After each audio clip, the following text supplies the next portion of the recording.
Ok, alors rebonjour à tous.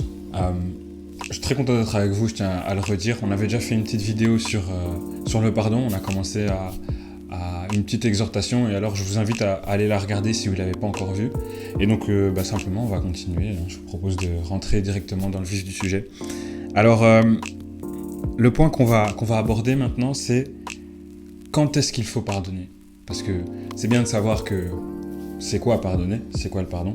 C'est bien de savoir pourquoi est-ce que c'est important de pardonner, d'accorder le pardon. Et maintenant, la question qu'on peut se poser, c'est quand est-ce qu'il faut pardonner. Alors on va plonger nos têtes dans la parole de Dieu. Luc 17, 3 à 5, et je vais lire pour nous. C'est Jésus qui parle et qui dit « Prenez donc bien garde à vous-même. Si ton frère s'est rendu coupable d'une faute, reprends-le. Et s'il change d'attitude, pardonne-lui. Et même, s'il se rend coupable à ton égard 7 fois au cours de la journée, de la même journée donc, que 7 fois il vient te trouver en disant qu'il change d'attitude, pardonne-lui. » Ensuite, les apôtres dirent au Seigneur, à Jésus donc, « Augmente notre foi. » On va directement enchaîner avec Matthieu 18, versets 21 à 22. Et alors c'est Pierre qui s'approche de Jésus et qui dit « Seigneur, si mon frère se rend coupable à mon égard, combien de fois devrais-je lui pardonner? Irai-je jusqu'à 7 fois ?» Et Jésus lui répond « Non. Je ne te dis pas d'aller jusqu'à 7 fois, mais jusqu'à 70 fois 7 fois. » C'est quand même assez impressionnant, parce que quand les apôtres demandent à Jésus combien de fois il faut pardonner, on peut sous-entendre quand est-ce qu'il faut pardonner. Jésus répond d'abord 7 fois dans la journée, et puis une deuxième fois plus loin, il répond non, jusqu'à 70 fois 7 fois. Et ça, c'est impressionnant parce que je ne sais pas si vous vous rendez compte de déjà simplement une personne qui te demande pardon 7 fois dans une journée. Déjà ça, je pense que, à titre humainement parlant, c'est assez lourd. Alors, jusqu'à 77 fois, là, c'est incroyable. En fait, c'est une image tout simplement pour nous dire que pardonner, c'est tout le temps. Il n'y a pas forcément de timing précis, il n'y a pas de moment idéal. En fait, si, il y en a un. C'est dès que tu peux. Fais-le. Dès que tu peux pardonner, dès que on t'a offensé, pardonne. Alors, évidemment, on n'arrête pas de pardonner parce qu'on a déjà pardonné. Quelqu'un peut m'avoir fait du mal, et je lui ai dit, je te pardonne, et je l'ai vraiment pardonné, et puis me refait encore du mal, que ce soit la même offense ou non. Eh ben, ce n'est pas un comportement que Jésus nous dit, arrête de pardonner, tu l'as déjà pardonné une fois, ça suffit. Non, Jésus dit, si il te demande pardon 7 fois, pardonne-le 7 fois. Je continue à pardonner même si la personne m'a demandé pardon 1 fois, 2 fois, 3 fois, peu importe, je continue à pardonner. Et ce qui est important à relever aussi, je trouve, c'est que quand on pardonne, il est important de ne pas rappeler à quelqu'un qu'on l'a déjà pardonné. Ça, alors, ce n'est pas vraiment pardonner. Vous vous rappelez peut-être, dans la première vidéo, on a défini ce qu'est le pardon. C'est oublier une faute, effacer une faute, en n'ayant ni rancœur, ni regret, ni amertume envers l'offenseur. Rappeler à quelqu'un que on lui a déjà pardonné, rappeler à quelqu'un que il a déjà fait une erreur et que on a déjà décidé de prendre sur nous, ce n'est pas le pardon selon Dieu. Ce n'est pas le pardon même selon la définition que les hommes nous ont donnée dans les dictionnaires. Pardonner, quand est-ce que c'est le bon moment? C'est tout le temps le bon moment. Et combien de fois il faut pardonner? Tu pardonnes jusqu'à ce que tu pardonnes, et que tu pardonnes encore, et que tu ne t'arrêtes pas. Parce que Jésus-Christ, au final, lui, il ne s'arrête pas de te pardonner. Quand tu lui demandes pardon et que tu viens vers lui, il te pardonne, et il continue, et il ne s'arrête pas. Alors, un point qui est très dur, et je dirais que même pour moi, ça a été très dur pendant longtemps. Je suis encore en train de faire des efforts, donc je ne suis pas parfait. Mais sachez que pardonner, ce n'est pas seulement quand on demande pardon. Je pense que le meilleur exemple que je puisse prendre pour justifier ces paroles que je viens de vous dire, c'est que Jésus, quand il est mort à la croix, il n'a pas attendu qu'on lui demande pardon. Quand il a décidé de sacrifier sa vie pour prendre nos péchés, il n'a pas attendu les personnes qui le crucifiaient lui demandent pardon.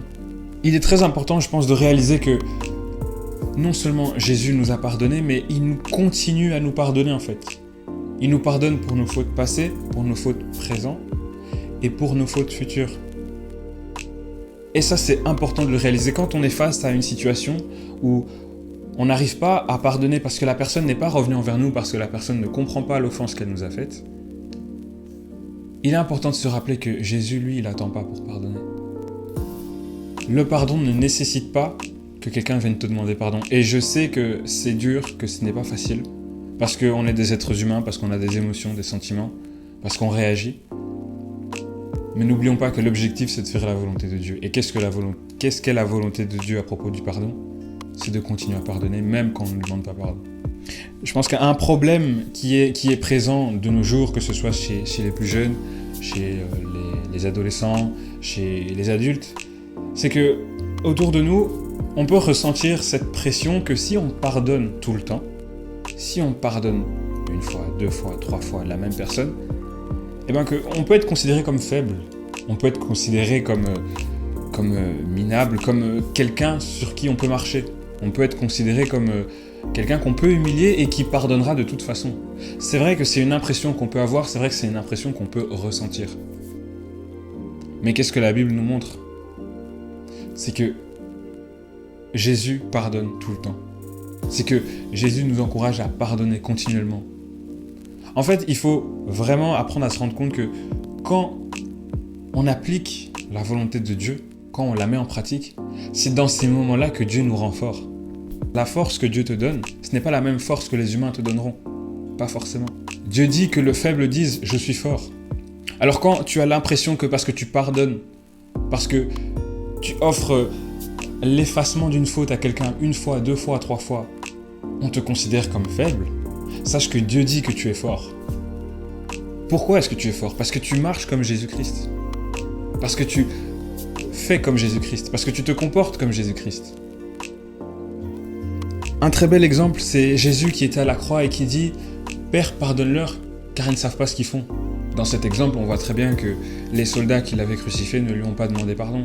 Les gens qui l'ont injurié, qui l'ont condamné à mort, qui criaient des méchantes choses envers Jésus, ils ne lui ont pas demandé pardon. Et pourtant, Jésus, sur la croix, en train de mourir, qu'est-ce qu'il fait ? Il demande au Père « Pardonne-leur, car ils ne savent pas ce qu'ils font. » Ce qui est important, et ça c'est ma sœur qui l'a dit dans une de ses prières, c'est qu'il faut réaliser que le pardon, ce n'est pas quelque chose de facile, c'est pas quelque chose d'aisé, c'est pas quelque chose qui est naturel en fait dans l'être humain. C'est vrai qu'il y a certaines personnes qui sont plus facilement, qui sont plus disposées à pardonner que d'autres, mais on voit que le pardon de Jésus, ça lui a coûté. Et qu'est-ce que ça lui a coûté ? Ça lui a coûté sa vie. Donc, pardonner n'est pas une chose facile. Alors, je vais simplement vous dire cette phrase parce qu'elle m'avait vraiment fait du bien. Elle disait dans sa prière, « Pardonner, ça fait mal.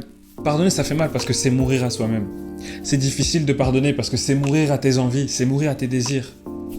C'est mourir à ton envie de récupérer tes droits. Parce qu'il m'a fait mal, il mérite ceci, cela. Parce qu'elle m'a fait mal, elle mérite ceci, cela. » Et oui, clairement, comme on l'a déjà dit, revêtir la nature de Christ, c'est abandonner son ancienne nature. C'est abandonner ses envies, ses désirs, et du coup, l'envie de ne pas pardonner à l'autre. Que Dieu puisse nous aider à pardonner. Peu importe le moment, peu importe le nombre, que Dieu puisse nous aider à pardonner. Alors le point suivant, c'est comment pardonner ? Comment est-ce qu'on doit pardonner au final ? On va aborder 5 sous-points dans ce chapitre. Le premier, c'est avoir la volonté de pardonner. Le deuxième, être conscient de ses imperfections, ses propres imperfections. Le troisième, être rempli de l'amour selon Dieu. Le quatrième, être en communion avec le Saint-Esprit. Et enfin, le cinquième, c'est prier pour ton offenseur, pour la personne qui t'a blessé. Alors, avoir la volonté de pardonner. Oui, avoir la volonté de pardonner.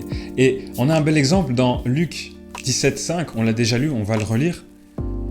C'est les disciples, les apôtres qui demandent à Jésus « Augmente-nous notre foi ». Juste après que Jésus leur ait dit « Si ton ami vient te demander pardon cette fois, pardonne-lui cette fois. Les apôtres disent augmente notre foi. On voit clairement une volonté des apôtres de vouloir aller de l'avant. Avant de te demander si tu arrives à pardonner, si tu peux pardonner, commence à te demander est-ce que tu veux pardonner? Est-ce que tu y mets ton cœur? Est-ce que tu y mets ta volonté? Évidemment, il y a des choses que par exemple je ne peux pas réaliser parce que je ne les ai pas vécues. Et que donc, si on me dit c'est difficile à pardonner, je peux avoir peut-être un faux jugement. Mais il est sûr que, quelle que soit l'offense qu'on t'a faite, tu peux demander à Dieu de t'aider à pardonner. Et la volonté de vouloir pardonner. Une phrase que j'aime bien dire quand je parle aux gens, c'est que c'est à nous de vouloir et à Dieu de pouvoir. J'aime bien cette phrase, c'est une belle phrase qui nous montre que quand on a la volonté, c'est Dieu qui nous donne la capacité d'agir, c'est Dieu qui nous donne la capacité d'aller de l'avant. Donc pose-toi la question, est-ce que tu as la volonté de pardonner? Le deuxième sous-point, c'est est-ce que tu es conscient de tes imperfections? Sois conscient de tes imperfections. Tu sais, quand tu commets des péchés, quand tu commets des erreurs, tu peux avoir l'impression que tu es inutile, mais Jésus, qu'est-ce qu'il fait? Quand il te pardonne, il te redonne une seconde chance. Il te redonne sa confiance. Pourquoi je parle de ça? C'est parce que souvent, quand on est en face du besoin de pardonner à quelqu'un, on a vite tendance à prendre une loupe. Et je regarde, avec mes jumelles ou ma loupe, les fautes de l'autre. Je regarde ce qu'il a fait, je regarde ses défauts, je regarde ce qui ne tourne pas rond dans sa tête, on va dire. Ce qu'on oublie, c'est que nous-mêmes, en fait, combien de fois on n'a pas blessé des gens? Combien de fois on n'a pas fait du mal? Combien de fois on n'a pas été correct? Que ce soit envers les humains, que ce soit envers Dieu.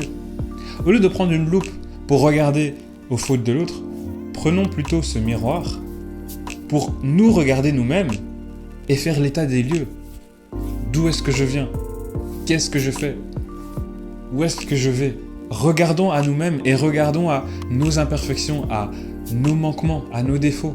C'est ce qui peut davantage nous aider à pardonner aux autres, parce qu'au final, personne n'est parfait.